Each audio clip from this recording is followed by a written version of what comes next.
All right, let's talk about self-improvement. But today, we're gonna skip the usual stuff about just trying harder or thinking positive. We're going straight to the hard science of how you can literally rewire your own brain for change. Let's get into it.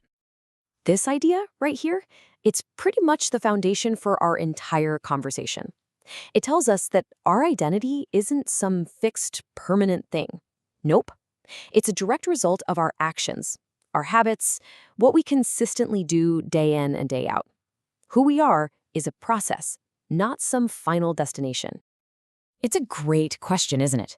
We all hear practice makes perfect, but what's the actual physical mechanism behind that? How does simply doing something over and over again transform not just what we can do, but who we fundamentally are? And here's where it gets really cool. This change we're talking about isn't just a fluffy motivational concept. It's a real, physical process that's happening inside your skull. It's biology. It's neuroscience. So, for this first section, let's put on our lab coats for a minute, because we're looking at change as a science.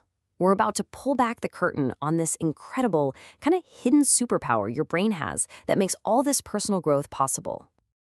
That superpower has a name: neuroplasticity. And this is the big one. It's the core concept for everything. Think of it like this. Your brain has the built-in ability to update its own software. It can literally forge new pathways and change its structure based on your experiences. And the implications of this are just massive. We're not just talking about getting a little better at a card game. We are talking about fundamentally changing your habits, learning incredibly complex new skills, and even reshaping core parts of your personality.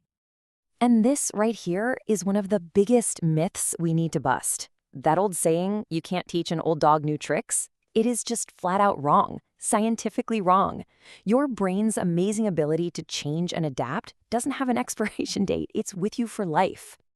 To really get a sense of the sheer power of this, just look at human history.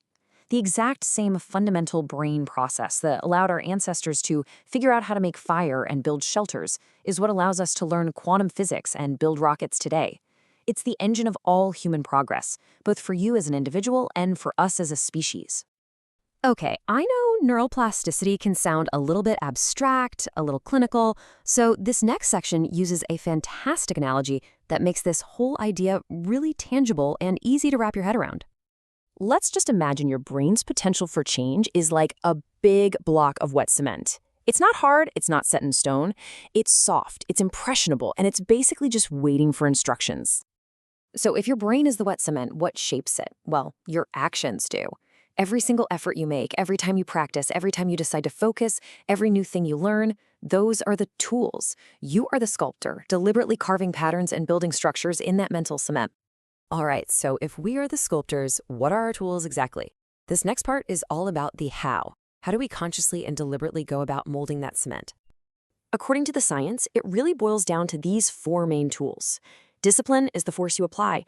Habits are the repeated patterns you press into the cement. Mindset is kind of like the blueprint you're working from. And time? Well, time is what allows that cement to finally set and become permanent. And this is what's so empowering. We're not talking about needing to make these huge, monumental efforts. The tools can be small. Seriously, reading for just 10 minutes or planning your day for 5 minutes, those are real physical acts of sculpting. Over time, those little taps with a hammer create massive changes in your brain. Now let's look at a fantastic historical example of this. We all think of Thomas Edison's story as one of eventual triumph, but let's reframe how we look at all those so-called failures. Look at that number, over 1,000 attempts. Now, it's really easy for us to look at that and see 1,000 failures. But if you look at it through this lens of neuroplasticity, it was something else entirely. It was 1,000 repetitions, 1,000 learning opportunities. With every single one of those mistakes, Edison wasn't just getting closer to inventing a light bulb, he was physically rewiring his brain to become a better problem solver. The failure was the process of self-improvement.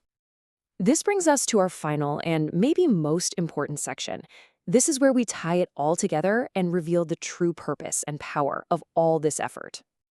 Now, this might sound a little weird at first. We usually try to improve ourselves to get external things, right? A better job, a healthier body, better relationships. But the science shows us that the external stuff isn't the real target. The primary goal the most fundamental change is internal. It's the neurological revolution that happens inside your own head. And this is the sequence. It's a simple two-step process. You use the tools of discipline and habit to reshape the wet cement of your brain. First, your mind changes, and only then, as a direct result, does your external life start to reflect that new internal structure. So this isn't just a feel-good mantra or a nice platitude. It is a scientific fact. Neuroplasticity gives you the verifiable biological ability to improve, to adapt, and to become a better version of yourself day after day. The wet cement is there. The tools are in your hands. So the only question left really is, what are you going to build?